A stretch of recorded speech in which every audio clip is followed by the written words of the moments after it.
Hi everybody, Mother Jamie here. I'd like to begin by giving a shout out to my friend Brantley, who is 4 years old and lives in Wilson, North Carolina. Brantley, I want you to know that next time you're able to come to St. Clement's, we have a little penguin waiting for you, and maybe we could even find you a dinosaur. I don't know, but in the meantime, I'll share your news that Brantley's had a very big year because in March he became a big brother.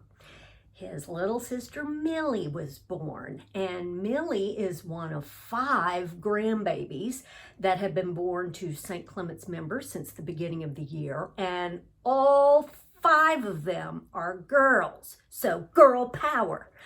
And it is so wonderful as a community to have great news to celebrate while we are apart from each other. We all have to look for the positives and the things to celebrate in the midst of so much anxiety and stress.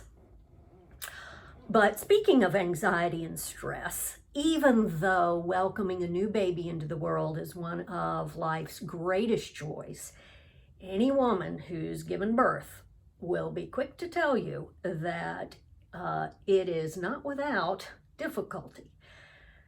Giving birth is exhausting, it's painful, it's stressful, and it requires a lot of changes.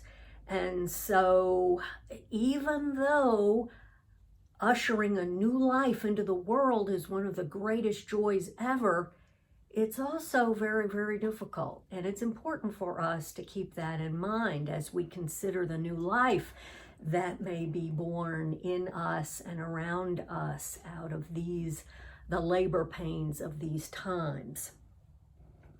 One of the essential things that happens, as we know, when a baby is born is that bonding. We know that for an infant, receiving the early foundation of bonding with parents and loved ones, of receiving that mirroring, the gaze of love, that is an essential part of the foundation of an infant's well-being so that they can grow and thrive. And we see that that's the way God designed us as human beings, and that gaze of love that we get hopefully from our parents or other loving caregivers. We can also see that that's what God does with God's people in Scripture. We can see that that very process of bonding, that very process of mirroring the gaze of "you are my beloved," is what happens with God's chosen people, with the Israelites. Holy Scripture is the story of God and God's people, beginning with the people of Israel and continuing on into the New Testament and broadening that out to include Gentiles. And so we see in Exodus, the 19th chapter, after God has brought the people of Israel out of slavery in Egypt and they're in the wilderness, Moses goes up and God to the mountain, and God tells Moses to tell the Israelites, "You shall be my treasured possession out of all the peoples, a priestly kingdom and a holy nation." Does this mean that God only cares about Israelites and doesn't care about anybody else? No, no, no, no. But that place of belovedness is the start. Their bonding with God. Just because a mother shares that bond with her infant doesn't mean that infant's more important than her other children. She is just giving that child what she needs for that foundation. And this is what God is doing for the Israelites. And likewise, in Matthew's gospel, which is the most Jewish of the gospels, remember. So the author of Matthew's gospel is particularly interested in the connection with what has come before in Hebrew scripture.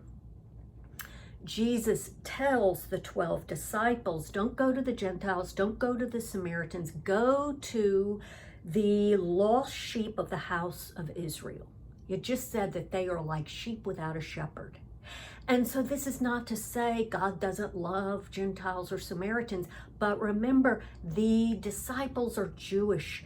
And Matthew, the author of Matthew, is interested in the Jewish connection. And so Jesus is saying, start by recovering that bond of what it means to be Jewish, what it means to be part of the chosen people of Israel. Go back to that inner bonding. Start there. And so Jesus is going around healing. The disciples are called to share in that work, but they have to start by reconnecting and encouraging their fellow members of the Jewish community to reconnect with that original covenant with God and move out from there.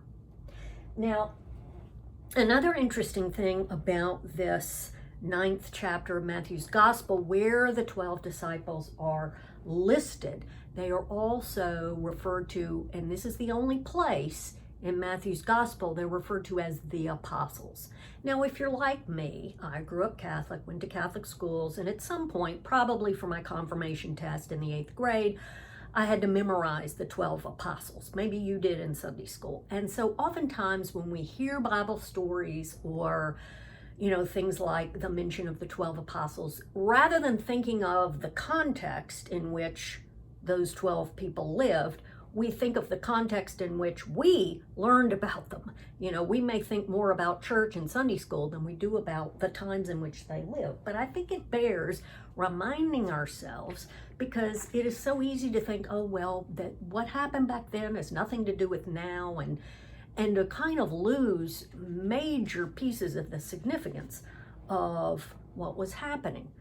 First of all, you've got a time in which there was tremendous upheaval and violence and danger and uncertainty.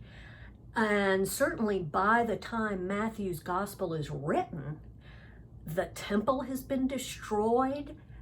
The Jewish community were under threat, living under the thumb of a very, very violent and oppressive and dangerous Roman Empire. And so, we tend to think, oh, well, that we're in some kind of uniquely anxious time. On the contrary, it was a very, very turbulent time back then. Also, we might tend to think of the 12 apostles as some sort of monolithic group. We tend to see them like all together, or just like one group of 12, and they're very different people, different kinds of people with different perspectives. And we already, as we well know, Judas betrayed Jesus, Peter denied Jesus. But think about the fact that you've got Matthew, who's a tax collector. He worked for the empire. And Simon, the zealot, who was fiercely fighting against the empire. I mean, imagine the scene where Simon's got his Jewish Lives Matter sign ready for the protest, and here comes Matthew with his tax collector Lives Matter rebuttal, and a fight ensues, and Jesus has to beat him over the head with a dead fish. It could have happened. And so they were all over the place, but they're called to go to their Jewish center, and from there carry on the work of healing, that work Jesus is doing. Furthermore, Jesus says, in the midst of all of this context, conflict, violence, uncertainty, Jesus says the kingdom of heaven has come near. He doesn't say the kingdom of heaven will be here just as soon as the economy improves. He does not say the kingdom of heaven will be here just as soon as we all agree on everything. He does not say the kingdom of heaven will be here just as soon as we defeat the people we disagree with and we're in charge. He does not say any of that. The kingdom of heaven has come near. How can that be true in the midst of the circumstances that they saw around them? How can that be true in the midst of the circumstances we see around us? Well, this is where Brantley has it right. Brantley said, I liked it when Mother Jamie had the bunny ears on. Well, Brantley, this is for you. I've got the bunny ears back on. Because you know why? If you follow Jesus, then it's always Easter.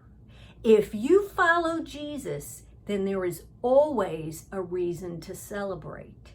If you follow Jesus, then it is always a happy ending to the story, because we see with Jesus, we see that what started as Good Friday ended in Easter. What started as death ends in new life. What started as painful, awful labor pains ended in a new baby. What started as conflict and uncertainty resulted in new opportunities and that could never have been imagined before. So 4-year-old Brantley's got some pretty good theology going. I like the bunny ears. It's always Easter. The kingdom of heaven has come near. I'm sure those 12 apostles were probably pretty difficult to be around. They probably didn't get along all the time, but they had a shared mission of doing the healing work of Jesus. And they were able to do it because they reconnected to what it means to be beloved, what it means to have that mirror gaze of love, and then in turn to share that mirrored gaze of love with the world, which does the healing work of Jesus so that everyone can know the kingdom of heaven has come near.